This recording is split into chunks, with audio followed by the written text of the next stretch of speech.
Hi, this is Peter here, aka RedHotPheasant, just trying an experiment with the Blade 350 QX, testing out the return to home from altitude. Here I am setting off in smart mode, trying to get a little bit of distance away so that I can actually watch it go up. Smart mode limits the height to about 45 meters, so I'll need to switch it into stability mode once I get a little bit of height. I'm not used to flying these. This is the first one I've ever had, so I need to take it very easily. From the position it's in there, you can see I start a vertical climb, and then once I switch into stability mode, it just about rockets straight up. In fact, I keep going up until it disappears away out of my vision, and then we'll switch to the onboard camera at that point. I can no longer actually see the quad. We only got this footage when it eventually returned.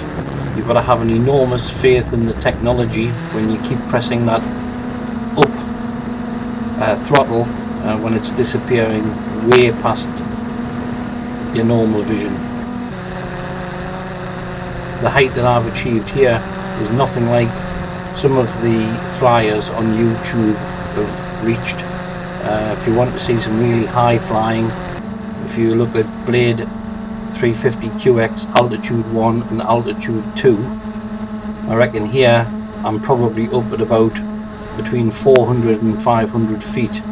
The takeoff spots almost at sea level, given that the river's tidal, and I know some of the landmarks that I can see, and now I can see over the top of, would suggest that I'm probably between 400 and 500 feet. With the quadcopter completely out of sight and even out of earshot at this point, I just flick the switch into return to home. That view you're looking at there is actually looking right down the River Tyne, looking from west towards east, and Newcastle in the distance. It's at this point in time where you have to have absolute faith in the technology.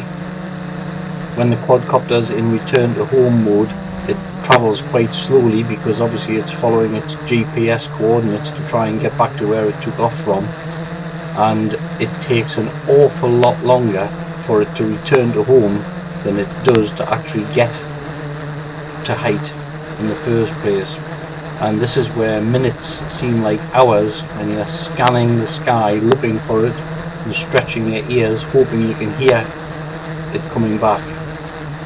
But as you can see here, it is now gradually descending.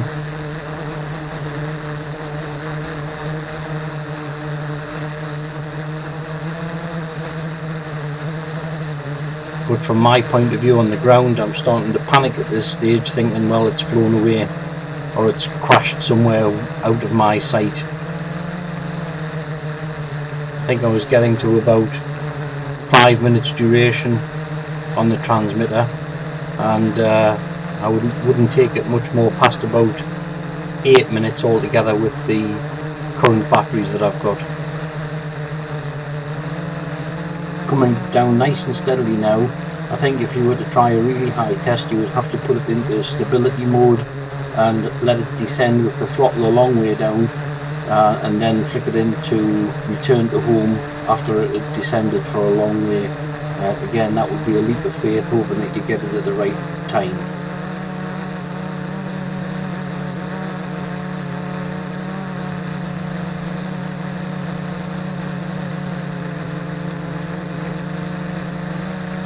I think at this point I could just about start to hear the rotors in amongst the traffic noise that was drifting across, and I was straining my eyes, but again you're not exactly sure where it is, and it's a very small object to find in a very big sky.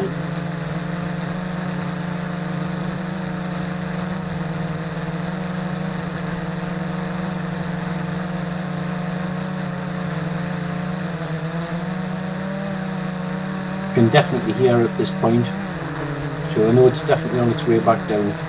Still can't see it. I think it's just about coming into this sight now. Swapping to the ground camera, and there it is, just coming into view now. It's hard to believe how accurate it is coming back in from that distance. Its actual landing point is probably within 2 meters of where it took off. Well, that's all for now. I hope you found it interesting.